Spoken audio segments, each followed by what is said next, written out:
Bismillahirrahmanirrahim. Mereka tahu Pancasila adalah ijtihad ulama, karya ulama.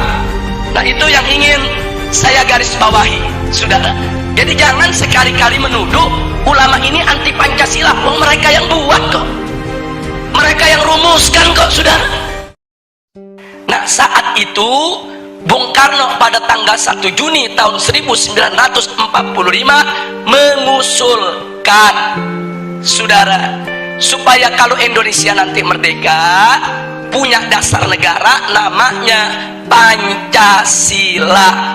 5 dasar.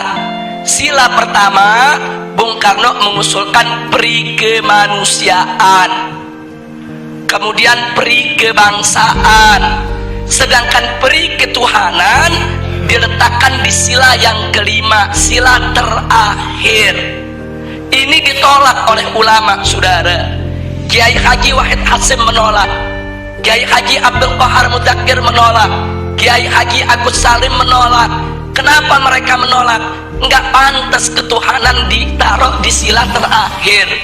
Enggak boleh sila ketuhanan diletakkan pada sila buntut. Ini fakta sejarah. Karena itu para ulama kita berjuang dalam forum PPPKI supaya ketuhanan naik menjadi sila yang pertama. Ini setelah terjadi perdebatan sengit, pada tanggal 22 Juni 1945 disepakati oleh NU, Muhammadiyah, Sarekat Islam, oleh Bung Karno, Bung Hatta, Bung Yamin, semua sepakat. Apa yang mereka sepakati, saudara?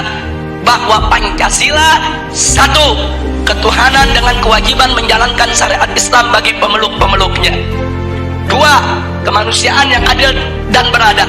3, persatuan Indonesia.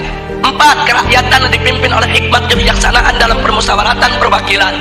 5, keadilan sosial bagi seluruh rakyat Indonesia. Ini sepakat, Bung Karno ikut tanda tangan, saudara. Jadi artinya mereka sepakat. Ini kan 22 Juni belum merdeka nih kita nih. 22 Juni 1945 ini sebelum merdeka. Jadi semua sepakat kalau nanti kita merdeka, inilah dasar negara kita. Nah, itu disebut konsensus nasional. Singkat cerita, akhirnya diproklamirkanlah kemerdekaan kita pada tanggal 17 Agustus 1945. Begitu diproklamirkan, maka mulai saat itu dasar negara kita adalah Piagam Jakarta 22 Juni 1945 yang tadi sudah disepakati. Tapi kemudian timbul protes dari pemerintah Jepang. Jepang nggak terima. Kenapa ada kata-kata syariat Islam di bagian pertama? Alasan Jepang, orang-orang Kristen di Indonesia Timur protes. Kalau pakai syariat Islam mereka nggak masuk negara Indonesia. Saudara, akhirnya Bung Karno dan Bung Hatta ditekan supaya menghapuskan kata syariat tersebut. Tanggal 17 setelah proklamir kemerdekaan. Nah, akhirnya Bung Karno dan Bung Hatta menggelar sidang PPKI pada tanggal 18 Agustus 1945. Nah, dalam sidang tersebut Kiai Haji Wahid Hasyim tidak hadir karena sudah perjalanan pulang dari Jakarta ke Surabaya. Kiai Haji Abdul Qahar Mudzakkir dari Muhammadiyah tidak diundang. Nah, kemudian Kiai Haji Agus Salim dari Sarekat Islam tidak diundang. Ada apa kiai-kiai kita tidak diundang, saudara? Bisa dibaca. Kalau kiai-kiai kita diundang, mereka nggak bakal setuju syariat Islam dihapus, saudara. Makanya supaya ini lolos, ini goal, kiainya nggak usah diundang, saudara. Jadi marginalisasi ulama itu udah mulai terjadi semenjak kita kemerdekaan, saudara. Disingkirkan ulama kita. Nah, akhirnya begitu digelar sidang yang hanya 2 jam sidangnya cuma 2 jam, terburu-buru. Kemudian sila pertama Pancasila diganti dengan apa? Ketuhanan. Itu aja, saudara. Sedangkan kalimat dengan kewajiban menjalankan syariat Islam bagi pengikutnya itu dicoret, saudara.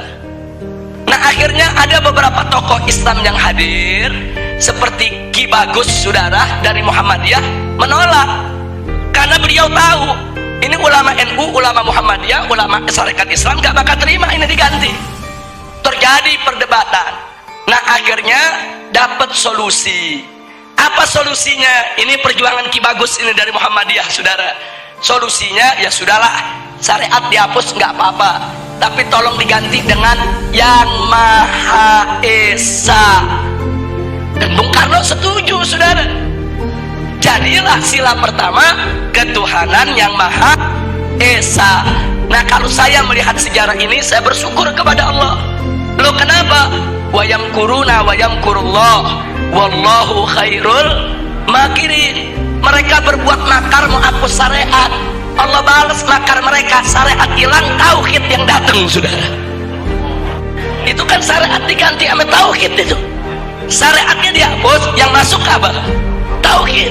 Kita nggak rugi saudara, itu pertolongan Allah saudara.